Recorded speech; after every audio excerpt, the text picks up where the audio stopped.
క్రీస్తునందు ప్రియమైన Jesus army machine YouTube వీక్షకులందరికీ మన ప్రభును రక్షకుడునైన యేసుక్రీస్తు నామములో శుభవందన తెలియజేస్తూ ఉన్నాను. దేవుడు మిమ్మల్ని ఆశీర్వదించి అభివృద్ధిపరిచి తన నిత్యమైన కృపను మీకు చూపించి మిమ్మల్ని అందరినీ తన రాజ్యమునకు నడిపించునుగాక. ఆశ్చర్యకరమైనటువంటి సంగతులు మనం నేర్చుకుంటూ ఉన్నాం. దైవ గ్రంథంలో నుండి మత్తయి సువార్త అధ్యాయాన్ని మనం నేర్చుకుంటూ ఉన్నాం.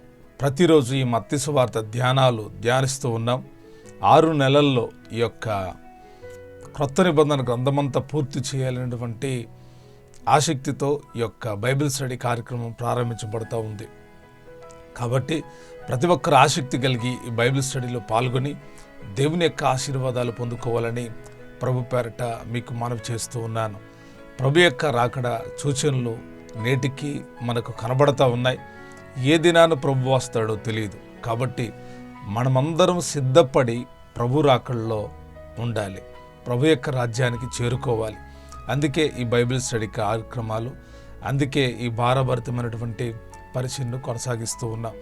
కాబట్టి ఆసక్తి కలిగి దేవుని వాక్యాన్ని వినడానికి మీరందరూ కూడా మీ హృదయాలను ప్రభు తట్టు కేంద్రీకరించి వింటారని ఆశిస్తూ ఉన్నాను.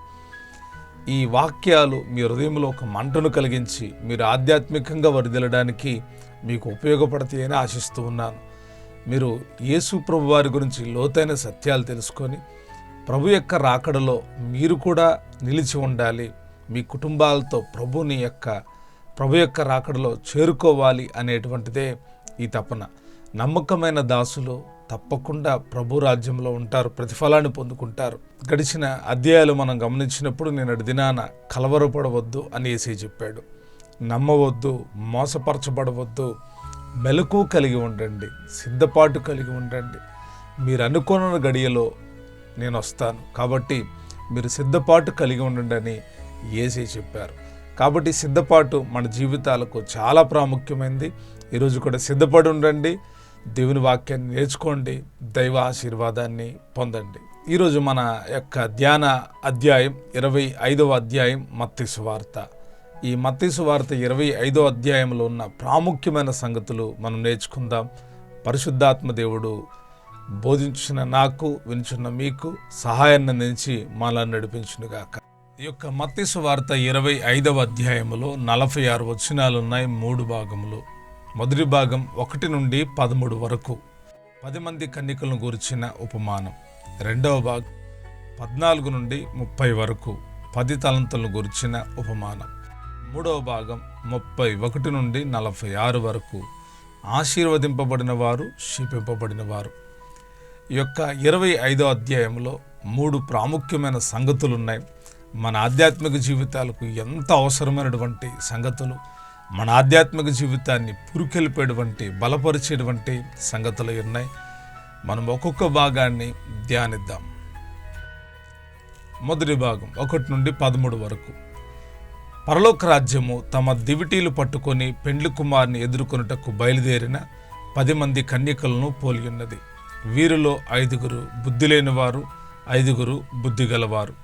బుద్ధి లేనివారు తమ దివిటీలు పట్టుకొని తమతో కూడా నూనె తీసుకొని పోలేదు. బుద్ధి గలవారు తమ దివిటీలతో కూడా సిద్దెల్లో నూనె తీసుకొని పోయిరి.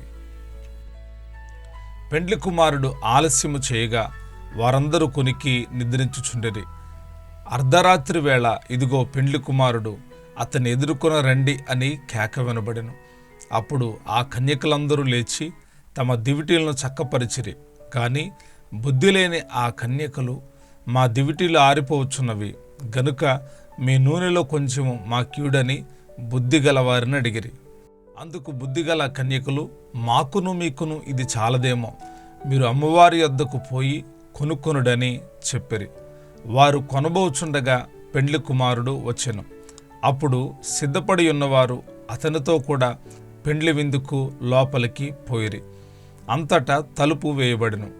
ఆ తరువాత తక్కిన కన్యకలు వచ్చి, అయ్యా అయ్యా మాకు తలుపు తీయమని అడుగగా అతడు మిమ్మల్ని నెరుగునని మీతో నిశ్చయముగా చెప్పుచున్నానన్ను. ఆ దినమైనను ఆ గడియను మీకు తెలియదు గనుక మెలకువగా ఉండుడి. ఇప్పుడు వరకు మనం మొదటి భాగాన్ని చదివాం. ఈ మొదటి భాగంలో పరలోక రాజ్యము తమ దివిటీలు పట్టుకొని పెండ్లి కుమారుని ఎదుర్కొనుటకు బయలుదేరిన 10 మంది కన్యకలను పోలి ఉన్నది. ఈ భాగములో 10 మంది కన్యకలు అని యేసే చెప్పడం వెనకమాల ఏం అర్థం కనపడుతుంది?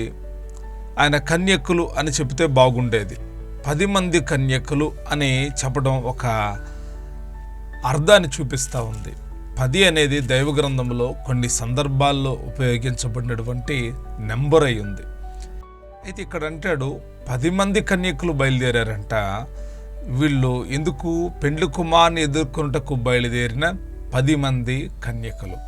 కన్యకులు అనగా వివాహం చేసుకున్నవారు, వివాహం లేనివారు. వీరి సిద్ధపాటులో 2-3 విషయాలు మనం నేర్చుకోవచ్చు. వీరిలో 5 బుద్ధి లేని వారంట, 5 బుద్ధి గల్లవారు. 5 బుద్ధి లేని వాళ్ళు, 5 బుద్ధి గల్లవాళ్ళు. గమనించండి, 5 కన్యకులు బుద్ధి లేని వాళ్ళే, 5 కన్యకులు బుద్ధి గల్లవాళ్లే. వీరు సిద్ధపాటు కలిగి బయలుదేరి తమ దివిటీలను పట్టుకొని పెండ్లి కుమారుని ఎదుర్కొనుటకు బయలుదేరారు. ఎందుకు దివిటీలు పట్టుకున్నారు? ఎందుకు దివిటీలు పట్టుకున్నారు అంటే వారి ప్రయాణం పగలు కాదు అని మనం అర్థం చేసుకోవాలి. వారు రాత్రి వేళ ప్రయాణం చేయాల్సినటువంటి అవసరం ఉంది. చీకటిలో ప్రయాణం చేయాల్సినటువంటి అవసరం ఉంది. కాబట్టి వారు తమ దివిటీలను పట్టుకొని బయలుదేరి పెండ్లి కుమారుని ఎదుర్కోవాలి. పెండ్లి కుమారుడి విందుకి, పెండ్లి కుమారుడి యొక్క ఉండేటువంటి ఆ గదికి చేరుకోవాలి. కాబట్టి వీరు 10 మంది కూడా దివిటీలను పట్టుకొని బయలుదేరారంట. అయితే ఇక్కడ యేసే అంటాడు, బుద్ధి లేని వారు తమ దివిటీలు పట్టుకొని తమతో కూడా నూనెను తీసుకొని పోలేదు. బుద్ధి గలవారు తమ దివిటీల్లో కూడా సిద్ధల్లో నూనెను తీసుకొని పోయిరి. అంటే ప్రయాణం ఎంత ఉంటుందో తెలిస్తే మన క్యాలిక్యులేషన్ బాగుంటుంది. సపోజ్ మనం ఒక 60 కిలోమీటర్లు ప్రయాణం చేస్తున్నాం అనుకోండి, మన బండి 40 కిలోమీటర్లు వస్తుంది మైలేజ్ అంటే ఒక 1.5 లీటర్ అలా పెట్రోల్ పోయించుకొని బయలుదేరుతాం. 60 కిలోమీటర్లు వస్తుందని మనకు తెలిసి 1/2 లీటర్ పోయించుకొని మనం వెళ్ళిపోదాం అనుకుంటే వెళ్ళిపోతామా? అది మన బుద్ధిహీనత. అది మన యొక్క బుద్ధిహీనత. బుద్ధి గల వాళ్ళు ఏం చేస్తున్నారంటే వారు ప్రయాణాన్ని యోచించుకొని దానికి తగిన సిద్ధపాటు కలిగి ఉంటున్నారు.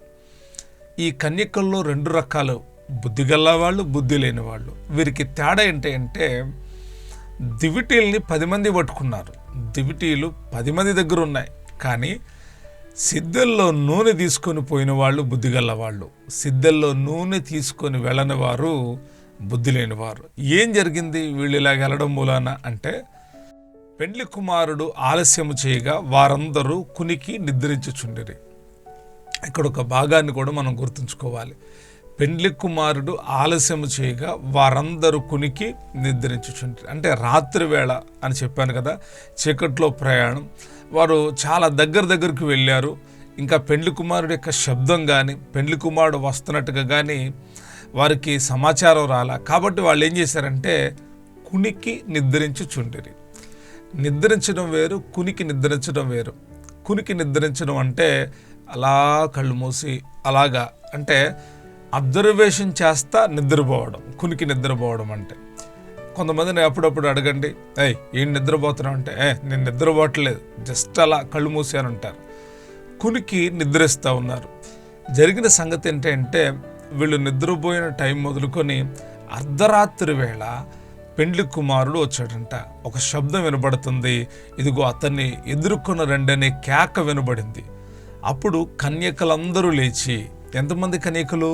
10 మంది కన్యకలు లేచి తమ దివిటీలను చక్కపరిచారు. అంటే దివిటీలు పక్కన పెట్టేశారు, చాలా దూరం ప్రయాణం చేశారు. దివిటీలు పక్కన పెట్టి 10 మంది పడుకున్నారు, కానీ లేచినప్పుడు కూడా 10 మంది లేచారు. అయితే దివిటీలను చక్కపరిచారు, కానీ బుద్ధి లేని కన్యకలకి ఇప్పుడు ఆలోచన వస్తుంది. బుద్ధి గల వాళ్ళని అడుగుతున్నారు, మా దివిటీలు ఆరిపోతున్నాయి గనుక మీ నూనెలో కొంచెం మా కీడని బుద్ధి గల వారిని అడిగిరి. అడగాల్సింది ప్రయాణం మొదలుపెట్టక ముందు, తెలుసుకోవాల్సింది ప్రయాణం మొదలుపెట్టక ముందు. వారేమనుకున్నారంటే మేమేం తక్కువ, మాకు దివిటీలు ఉన్నాయి, మేము వస్తాము అని వచ్చారు. కానీ వారి ప్రయాణం ముందుకు సాగనటువంటి పరిస్థితి ఏర్పడినప్పుడు బుద్ధి గల్ల వాళ్ళని అడిగితే మరి వీళ్ళు సహాయం చేయొచ్చు కదా, బుద్ధి గల్ల వాళ్ళు సహాయం చేయొచ్చు కదా. మరి బుద్ధి గల్ల వాళ్ళు ఏమంటున్నారు? 9వ వచనం, అందుకు బుద్ధిగల కన్యకులు, మాకును మీకును ఇది చాలదేమో, మీరు అమ్మవారి యొద్దకు పోయి కొనుక్కునుడని చెప్పిరి. వాళ్ళు చెప్పిన సంగతి, మాకు మీకు ఇది చాలదేమో. ప్రేమ చూపిస్తాం, కానీ ప్రభు రాకడకు చేరేటప్పటికీ అక్కడ ఎవరి బాధ్యత వారిదే, ఎవరి సిద్ధపాటు వారిదే, ఎవరి భక్తి వాళ్ళదే, ఎవరి విశ్వాసం వాళ్ళదే. భూమి మీద కాదు మన సహాయం చేయడానికి, అది పరలోక రాజ్యపు మార్గం. అక్కడ కనుక ఈ బుద్ధి గల్ల వాళ్ళు బుద్ధిహీనంగా ప్రవర్తించి అయ్యయ్యో మా వాళ్ళే కదా మీరు అని చెప్పి సహాయం చేస్తే వీళ్ళు వెళ్ళేవాళ్ళు కాదు, వాళ్ళు వెళ్ళేవాళ్ళు కాదు. యేసయ్య చెప్తున్నాడు, వాళ్ళంట చెప్తున్నారు బుద్ధిగల్ల వాళ్ళు, మీరు అమ్మవారి యొద్దకు పోయి కొనుక్కుండనో సలహా చెప్పారు. సరేనని వారు వెళ్ళి కొనబోచుండగా పెండ్లి కుమారుడు వచ్చెను. అప్పుడు సిద్ధపడి ఉన్నవారు అతనితో కూడా పెండ్లి విందుకు లోపలికి పోయిరి. ఇప్పుడు బుద్ధి గల్ల వాళ్ళు ఎవరు? సిద్ధపడిన వాళ్ళు. బుద్ధి లేని వాళ్ళు, సిద్ధపాటు లేనటువంటి వాళ్ళు. ఏం జరిగింది? అంతటా తలుపు వేయబడెను. వీళ్ళు వెళ్ళిపోయారంట, వెంటనే ఆ తలుపు వేయబడింది. ఆ తరువాత తక్కిన కన్యకులు వచ్చారు, వాళ్ళు కూడా వచ్చి అంటారు, అయ్యా అయ్యా మాకు తలుపు తీయమని అడుగుగా అతడు మిమ్మల్ని ఎరుగునని మీతో నిశ్చయముగా చెప్పుచున్నానన్ను.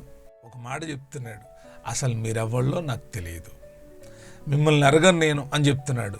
అయ్యా అయ్యా అని పిలుస్తున్నారుగా, కాబట్టి తలుపు తీయలేదంట. ప్రభు యొక్క రాకడ కూడా ఇలాగే ఉంటుంది అని యేసయ్య బలపరచడానికి ఈ మాట చెప్తున్నాడు. 13వ వచనంలో అంటాడు, ఆ దినమైనను గడియను మీకు తెలియదు గనుక మెలకువగా ఉండండి. నిన్నటి బాగాన మనం చదివినప్పుడు కూడా యేసయ్య చెప్పాడు, మెలకువ కలిగి ఉండండి, ఇవన్నీ జరుగుతూ ఉంటాయి, మీరు మెలకువ కలిగి ఉండండి అని యేసయ్య చెప్పాడు. ఈ భాగములో మనం గమనించాల్సిన విషయం, సిద్ధపాటు కలిగి ఉండాలి, సిద్ధల్లో నూనె నింపుకోవాలి, దీపాలు దివిటీలు వెలుగుతున్నాయో లేదో జాగ్రత్తగా పరిశీలన చేసుకోవాలి. బుద్ధిగల్ల వాళ్ళు సిద్ధపడ్డారు. ఎలాగంటే సిద్ధెలలో నూనె నింపుకున్నారు, దివిటీల్లో నూనె నింపుకున్నారు, కునికి నిద్రించిన మెలకువ కలిగి ఉన్నారు, ఆసక్తి కలిగి ఉన్నారు, తమ ప్రయాణ విషయంలో బాధ్యత కలిగి ఉన్నారు. తోటివారు అడిగారు కదా అని అవసరం తీర్చలేదు, మాకు మీకు ఇది చాలదు, ఇల్లు కొనుక్కోండి అని చెప్పి వీరు ప్రయాణం మొదలు పెడితే వీరు చేరుకున్నారు, చేరవలసిన స్థలానికి వెళ్ళిపోయారు. బుద్ధి లేని వారు చేరుకోలేకపోయారు. అంటే ఈ వాక్యములో మనం గమనించాల్సింది, బుద్ధి కలిగి ఉంటే సిద్ధపాటు గురించిన ఆలోచనలు ఉంటాయి, బుద్ధి లేకపోతే సిద్ధపాటులో పొరపాటు జరుగుతుంది. బుద్ధిహీనుడు ఇల్లు కడతాడు, బుద్ధి లేనివాడు ఇల్లు కడతాడు. ఎవరిల్లు నిలబడుతుంది? బుద్ధి గలవాడి ఇల్లు. కాబట్టి దేవుని వాక్యం మనకు బుద్ధి కలిగించేటువంటిదై ఉంది. దేవుని వాక్యం మనలో బుద్ధిని పెంచుతుంది. కాబట్టి వాక్యాన్ని ప్రతిరోజు చదివితే బుద్ధి కలుగుతుంది. మీ బుద్ధి మిమ్మల్ని పరలోకానికి తీసుకొని వెళ్తుంది. మీ బుద్ధి అంటే వాక్యం చదవడం మూలాన కలిగే బుద్ధి. భూలోకములో బుద్ధిమంతులం కాదు. బుద్ధిమంతులు అంటే మౌనంగా ఉన్నవాళ్ళు కాదు, బుద్ధిమంతులు వాక్యాన్ని చదివి ధ్యానించి ఆ వాక్యానుసారంగా జీవిస్తే నువ్వు బుద్ధి కలిగి ఉంటావు. నీకు సిద్ధపాటు తెలుస్తుంది, ఏవేవి సిద్ధం చేసుకోవాలో ప్రభు రాకడ కొరకు నువ్వు తెలుసుకుంటావు. అప్పుడు ముందుకు కొనసాగలుగుతావు. కాబట్టి ఈ భాగం ద్వారా దేవుడు బుద్ధిని లేని వారికి బుద్ధి కలుగు చేయనుగాక. బుద్ధిహీనత్వాన్ని మనలో నుంచి తీసివేసి దేవుడు తన పరిశుద్ధాత్మ ద్వారా బుద్ధిని అనుగ్రహించునుగాక, తన వాక్యం ద్వారా బుద్ధిని అనుగ్రహించునుగాక. రెండవ భాగాన్ని చదువుతున్నాను. రెండవ భాగం 14 నుండి 30 వరకు. పరలోక రాజ్యము, ఒక మనుషుడు దేశాంతరమునకు ప్రయాణమై తన దాసులను పిలిచి తన ఆస్తిని వారికి అప్పగించినట్లుండును. అతడు ఒకనికి 5 తలంతులను, ఒకనికి 2, ఒకనికి 1 ఎవని సామర్థ్యం చొప్పున వానికిచ్చి వెంటనే దేశాంతరము పోయెను. 5 తలంతులు తీసుకున్నవాడు వెళ్ళి వాటితో వ్యాపారం చేసి మరి 5 తలంతులను సంపాదించెను. అలాగుననే 2 తీసుకున్నవాడు మరి 2 సంపాదించెను. అయితే 1 తలంతు తీసుకున్నవాడు వెళ్ళి భూమి త్రవ్వి తన యజమాని సొమ్ము దాచిపెట్టాను. బహుకాలమైన తర్వాత ఆ దాసుల యజమానుడు వచ్చి వారి యొద్ద లెక్క చూచుకొనెను. అప్పుడు 5 తలంతులు తీసుకున్నవాడు మరి 5 తలంతులు తెచ్చి, అయ్యా, నీవు నాకు 5 తలంతులను అప్పగించితివే, అవియుగాక మరి 5 తలంతులు సంపాదించితినని చెప్పాను. అతని యజమానుడు, బలా నమ్మకమైన మంచి దాసుడా, నీవు ఈ కొంచెములో నమ్మకముగా ఉంటివి, నిన్ను అనేకమైన వాటి మీద నియమించేదను, నీ యజమాని సంతోషములో పాలు పొందుమని అతనితో చెప్పాను. అలాగే 2 తలంతులు తీసుకున్నవాడు వచ్చి, అయ్యా, నీవు నాకు 2 తలంతులను అప్పగించితివే, అవియుగాక మరి 2 తలంతులను సంపాదించితిరని చెప్పాను. అతని యజమానుడు, బలా నమ్మకమైన మంచి దాసుడా, నీవు ఈ కొంచెములో నమ్మకముగా ఉంటివి, నిన్ను అనేకమైన వాటి మీద నియమించదను, నీ యజమాని సంతోషంలో పాలు పొందుమని అతనితో చెప్పాను. తరువాత 1 తలంతు తీసుకున్నవాడును వచ్చి, అయ్యా, నీవు విత్తని చోట కోయువాడవును, చల్లని చోట పంట వాడవునైనా కఠినుడువని నేను ఎరుగుదును గనుక నేను భయపడి వెళ్ళి నీ తలంతును భూమిలో దాచిపెట్టి తిని, ఇదిగో నీది నీవు తీసుకొనమని చెప్పాను. అందుకు అతని యజమానుడు వారిని చూచి, సోమరివైన చెడ్డదాసుడా, నేను విత్తని చోట కోయువాడను, చల్లని చోట పంట కూర్చుకొనివాడనని నీవు ఎరుగుదువా? అట్లయితే నీవు నా సొమ్ము సహకారుల యొద్ద ఉంచవలసి ఉండెను, నేను వచ్చి వడ్డీతో కూడా నా సొమ్ము తీసుకొని ఉందునే అని చెప్పి ఆ తలంతును వాని యొద్ద నుండి తీసివేసి 10 తలంతులు గలవానికి ఇయుడి, కలిగిన ప్రతివానికి ఇవ్వబడును, అతనికి సమృద్ధి కలుగును, లేని వాని యొద్ద నుండి వానికి కలిగినదియు తీసివేయబడును. మరియు పనికి మాలిన ఆ దాసుని వెలుపట చీకట్లోనికి త్రోసివేయడి, అక్కడ ఏడుపును పండ్లు కొరుకుటయు ఉండునన్ను. మనము 2వ భాగాన్ని చదివాం. ఈ 2వ భాగంలో 3 మనుషులు కనపడతారు. ఈ 3 మనుషులకి యజమానుడు ఉన్నాడు. ఆ యజమానుడు పిలిచి ఒకనికి 5 తలంతులు ఇచ్చాడు, 2వ వాడికి 2 తలంతులు ఇచ్చాడు, 3వ వాడికి 1 తలంతు ఇచ్చాడు. 3కి తలంతులు ఇచ్చాడు. ఎలా ఇచ్చాడంట? వారి వారి సామర్థ్యము చొప్పున వారికి తలంతులు ఇచ్చాడు. వారి సామర్థ్యం చొప్పున ఇచ్చాడు, అంతేకాని ఎక్కువగా ఇవ్వలేదు. వారు ఎంత చేయగలుగుతారో ఆలోచించి యజమానుడు వారికి ఇచ్చాడు. అయితే ఆ యజమానుడు ఇచ్చేసి దేశాంతరం వెళ్ళిపోయాడంట. బహుకాలమైన తర్వాత వచ్చి అడుగుతున్నాడు, నీకు 5 తలంతులు ఇచ్చాను కదా, నువ్వేం చేసావు అని అడిగితే 5 తలంతులు ఇచ్చిన వాడు అన్నాడు, అయ్యా, నువ్వు నాకు 5 తలంతులు అప్పగించావు, నేను అవిగాక 5 తలంతులు సంపాదించాను అని 10 తలంతులు యజమానుడికి ఇస్తున్నాడు. నువ్వు ఇచ్చింది 5, కానీ నేను 10 సంపాదించా. 2వ వాడి దగ్గరికి వెళ్ళాడు. 2వ వాడిని కూడా అడిగితే, నువ్వు నాకు 2 తలంతులు ఇచ్చావయ్యా, నేను 2 సంపాదించా, 2కు 2 సంపాదించాను అని చెప్తాడు. 3వ వాడిని అడిగితే 3వ వాడు ఏమంటాడో తెలుసా? నీవు విత్తని చోట కోయువాడును, చల్లని చోట పంట కూర్చుకొనివాడున కఠినుడు అని నేను ఎరుగుదును గనుక భయపడి వెళ్ళి నీ తలంతుని భూమిలో దాచిపెట్టాను. వీళ్ళ 3లో 2 ఆశీర్వాదం పొందుకుంటే ఒకడేమో శాపాన్ని పొందుకున్నాడు. ఎందుకు ఇలా జరిగింది అంటే, వారికి ఇవ్వబడిన తలంతుల విషయంలో 2 కష్టించి శ్రమపడి తమకి ఇవ్వబడిన తలంతులను అధికం చేసి యజమానుడికి అప్పచెప్పారు. ఒకడేమో ఆ 1 తలంతు తీసుకొని భూమిలో దాచిపెడుతున్నాడంట. కనబడకుండా దాచిపెట్టి యజమానుడు ఎప్పుడైనా వస్తాడు, కఠినుడు, మళ్ళీ అడిగేయడానికి ఇవ్వలేదనుకో దాన్ని ఏం చేస్తాడు అని ఏ ప్రయత్నం చేయకుండా భూమిలో దాచిపెట్టి ఉన్నాడు. అది దేవుడికి ఇష్టం లేదు, అది యేసేకి ఇష్టం లేదు. అలాంటి వాళ్ళు యేసేకి అవసరం లేదు కూడా. అందుకే ఆయన అన్నాడు, ఆ పనికి మాలిన దాసుని అన్నాడు. పనికి మాలిన దాసుని. మరి వీళ్ళెవాళ్ళు? పని చేసేటువంటి దాసులు. వీళ్ళు 5కి 5, 2కు 2 సంపాదిస్తే యేసే ఏమని సంబోధించాడో తెలుసా?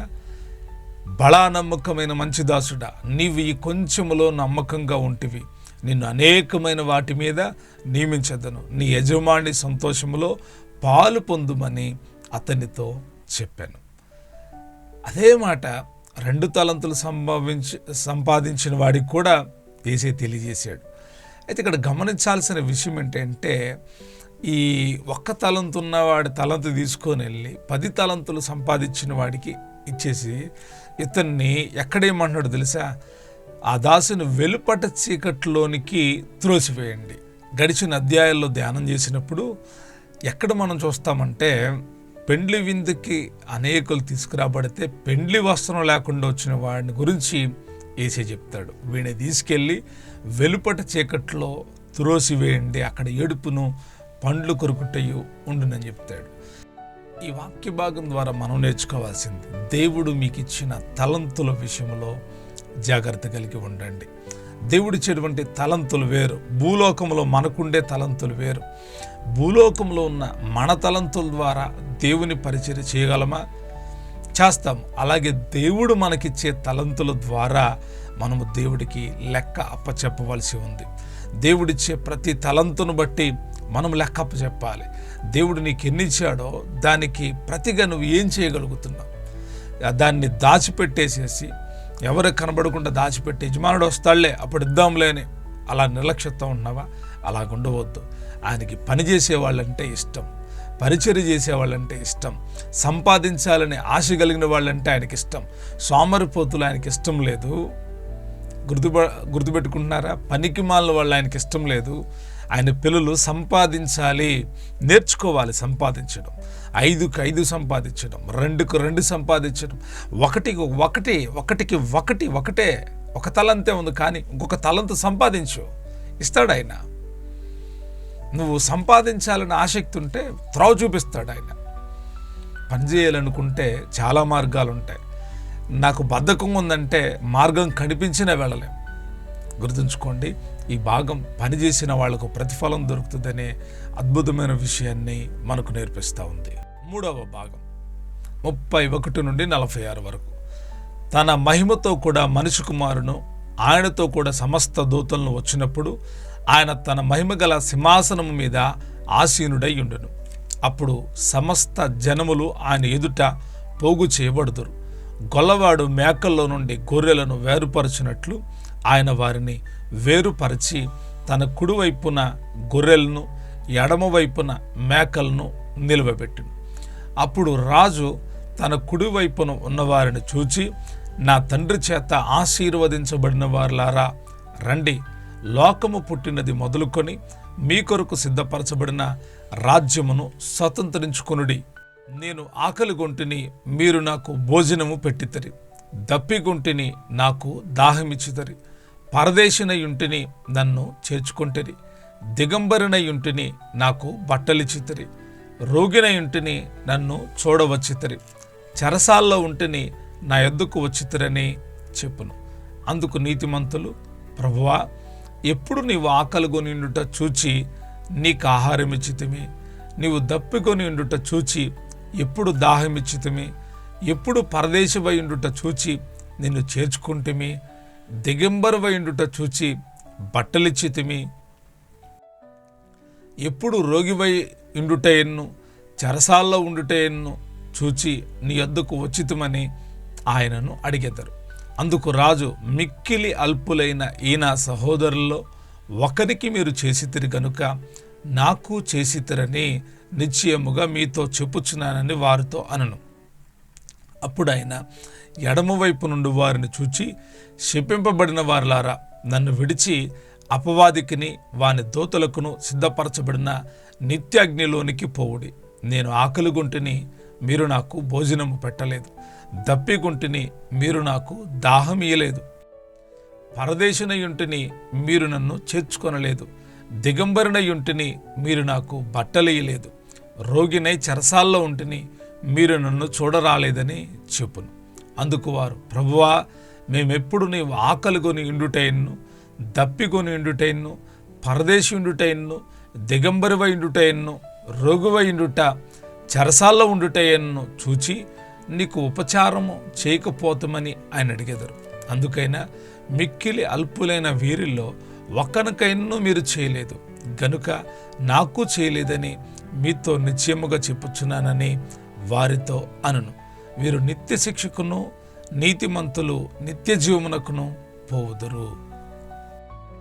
ఈ భాగములో చాలా అద్భుతమైనటువంటి పరలోక సంగతి మనం ధ్యానిస్తూ ఉన్నాం. మహాసింహాసనం మీద యేసే కూర్చున్నాడంట. రాజు కూర్చున్నాడు. ఆయన కూర్చొని మేకలను గొర్రెలను వేరు చేయనట్లుగా వేరుపరిచాడంట.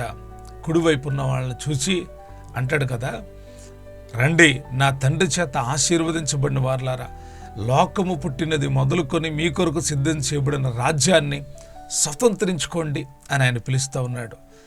ఇందుకు కారణం ఏంటి? వాళ్ళని రాజ్యాన్ని స్వతంత్రించుకోమంటున్నాడు అంటే ఆయన అంటున్నాడు, నేను ఆకలిగొన్నప్పుడు మీరు నాకు భోజనం పెట్టారు, నేను దప్పికొన్నప్పుడు మీరు నాకు దాహం ఇచ్చారు, పరదేశినై ఉంటే నన్ను చేర్చుకున్నారు, దిగంబరనై ఉంటే బట్టలు ఇచ్చారు, చెరసాల్లో ఉంటే చూడవచ్చారు అనని, రోగినై ఉంటే చూడవచ్చారు అని చెబితే అందుకు నీతిమంతులు అంటున్నారు, ప్రభువా ఎప్పుడు నీవు ఆకలిగొని ఉండుట చూచి నీకు ఆహారం ఇచ్చితిమి, నీవు దప్పుకొని ఉండుట చూచి ఎప్పుడు దాహం ఇచ్చితిమి, ఎప్పుడు పరదేశివై ఉండుట చూచి నిన్ను చేర్చుకుంటుమి, దిగంబరవై ఉండుట చూచి బట్టలు ఇచ్చాం, ఎప్పుడు రోగివై ఉండుట చూసి చెరసాలో ఉండి నీ యొద్దకు వచ్చామని అడిగితే అల్పులైన నా సహోదరుల్లో ఒక్కనికి మీరు చేశారు. మీ ఎదుట అల్పులుగా ఎంచబడుతున్న వాళ్ళు ఉన్నారే, వారిలో ఒక్కనికి మీరు చేశారు. దేవుని యొక్క సేవకులకి సహాయం చేయడం ఎంతో ఆశీర్వాదకరం. యేసయ్య చెప్తున్నాడు, ఇది పూర్తిగా వాక్యములు విశేషమైనటువంటి కార్యం. వీళ్ళు ప్రార్థన చేశారని కానీ, వీళ్ళు బాగా భక్తి చేశారని కానీ ప్రశంసించలేసయ్య. నీతిమంతులను చూచి, ఈ నీతిమంతులు ఏం చేశారంట, ఆకలికొన్నప్పుడు ఆహారం ఇచ్చారు, దప్పికొన్నప్పుడు దాహం తీర్చారు, నీళ్ళు ఇచ్చారు, పరదేశి ఉంటే చేర్చుకున్నారు, రోగి ఉంటే పరామర్శించారు, చెరసాల్లో ఉంటే పరామర్శించారు. ఈ కార్యాలన్నీ పరలోకానికి తీసుకొని వచ్చినాయి. ప్రభు బిడ్డలు ప్రభువుని నమ్ముకున్న తర్వాత గుర్తుంచుకోవాలి, మేము నీతిమంతులమని పరిశీలలాగా పైన శుద్ధీకరణ కాదు, పై భక్తి కాదు, అంతరంగ భక్తిని దేవుడు చూస్తున్నాడు. హృదయంలో నుండి కార్యం జరగాలి. మనము ఏ పనైనా చేయాలి అంటే ఆ పని హృదయంలో ప్రారంభం కావాలని యేసే గుర్తు చేస్తున్నాడు. అయితే ఎడమవైపు ఉన్న వాళ్ళు చూసి యేసే అంటున్నాడు, మీరు శపించబడిన వాళ్ళు, మీరు నన్ను అసలు ఎప్పుడూ పట్టించుకోలేదు, ఎప్పుడు నాకు దాహమే లేదు, ఎప్పుడు నన్ను చేర్చుకోలేదు, అసలు నన్ను చూడరాలేదు మీరంటే, వాళ్ళంటారు మేము అసలు ఈ పరిస్థితుల్లో ఉన్నామని ఎప్పుడు మేము చూసాం మీకు చేయడానికి అని అంటారు. కళ్ళెదురు కనబడినా కూడా మనం సహాయం చేయం. మన తోటి వారు బాధల్లో ఉన్నారంటే చాలామంది ఇటువంటి పరిస్థితుల్లో ఉన్నాడు, ఇంకా బాధపడండి అనే పరిస్థితుల్లో ఉన్నారు. ఆకలిగొన్నప్పుడు ఆహారం పెడుతున్నారా, దప్పిగొన్నప్పుడు దాహం ఇస్తున్నారా, పరదేశాలు ఏంటో చేర్చుకుంటున్నారా, దిగంబరులు కనబడినప్పుడు బట్టలు ఇస్తున్నారా, రోగులను చూస్తున్నారా, చెరసాల్లో ఉన్న వాళ్ళని పరామర్శిస్తున్నారా?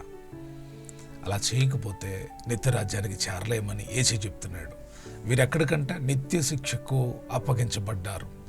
మరి నీతిమంతులు చేసిన వాళ్ళు, పరిచర్య చేసిన వాళ్ళు ఆ చిన్నవానికి ఒక్కడికి చేశారంట, అంతే, నిత్య జీవానికి వెళ్ళిపోయారు. మన జీవితంలో 100 మందికి సహాయం చేయడం తర్వాత సంగతి. నీకు అప్పగింపబడిన వాళ్ళకి సహాయం చేయి, ఒక్కళ్ళకన్నా సహాయం చేయి, దేవుడిని దీవిస్తాడు. ప్రియ దేవుని బిడ్డలారా, ఇప్పుడు వరకు మనం 25వ అధ్యాయాన్ని చాలా క్లుప్తంగా ధ్యానం చేశాం. ఈ అధ్యాయంలో 3 భాగాలు, 3 విశేషమైన కార్యాలు. ఒకటి, సిద్ధపాటు కలిగి ఉండాలి, సిద్ధపాటు కలిగి ఉంటేనే పరలోకానికి వెళ్తాం. రెండవది, పనిచేసేవాళ్ళగా ఉండాలి. మూడవది, పరిచర్య చేసేవాళ్ళగా, ఉపకారం చేసేవాళ్ళగా, ధర్మం చేసేవాళ్ళగా ఉండాలి. ఇవే క్లుప్త విషయాలు. ఈ విషయాలు గుర్తుపెట్టుకొని మీరు ఆధ్యాత్మికంగా మిమ్మల్ని మీరు పరీక్షించుకోండి. సిద్ధపాటు కలిగి ఉన్నానా, బుద్ధి కలిగి ఉన్నానా, నాకు ఇవ్వబడిన తలంతుల విషయంలో నేను పనిచేస్తున్నానా, సోమరిపోతులాగా ఉన్నానా, సోమరిదాని వలె ఉన్నానా, పరీక్షించుకోండి. పరిచర్య చేయడం దేవుడిచ్చే కృప. ఆకలిగొన్న వారికి ఆహారం పెట్టండి, దాహమడిన వారికి దాహం ఇవ్వండి, రోగులైన వారిని పరామర్శించండి, పరదేశంలో చేర్చుకోండి, పరిశుద్ధత కలిగి జీవించండి, దేవుని కొరకు కార్యాలు చేయండి. దేవుని రాజ్యంలో మీరు ఉంటారు. నిత్య శిక్షకు కొందరు వెళితే నిత్య జీవానికి కొందరు వెళ్ళారు. మీరందరూ కూడా నిత్య జీవాన్ని పొందుకోవాలని కోరుకుంటూ ఉన్నాను. దేవుడు నిత్య జీవం అనుగ్రహించునుగాక. ప్రియదేవుని బిడ్డలారా, ఈ అధ్యాయంలో ఉన్న విషయాలన్నీ మీరు నేర్చుకున్నారు. తప్పకుండా ఈ వీడియో అంతా చూసిన తర్వాత మీరు లైక్ చేయడం మర్చిపోకండి, షేర్ చేయడం మర్చిపోకండి. అలాగే కొత్తగా చూస్తున్న వాళ్ళైతే సబ్స్క్రైబ్ చేయడం మర్చిపోకండి. ఈ పరిచర్యలో మీ వంతు సహాయాన్ని, సహకారాన్ని అందించండి, ప్రోత్సహించండి. ఈ బైబిల్ స్టడీ ద్వారా మీరు బలపడమే కాదు, ఇతరులు బలపడడానికి కూడా తప్పకుండా షేర్ చేయండి. ఈ దైవ వాక్యాన్ని నేర్చుకొని ఆధ్యాత్మికంగా వర్ధిల్లి మీరు నిత్యరాజ్యంలో చేరాలనేదే నా ఆశ, నా ఆకాంక్ష. తప్పకుండా మీరు జరిగిస్తారని నమ్ముతూ ఉన్నాను. దేవుడు మిమ్మల్ని నిండారుగా దీవించి మిమ్మల్ని, మీ కుటుంబాన్ని ఆశీర్వదించి వర్ధిల్ల చేయనుగాక. Thank you. God bless you.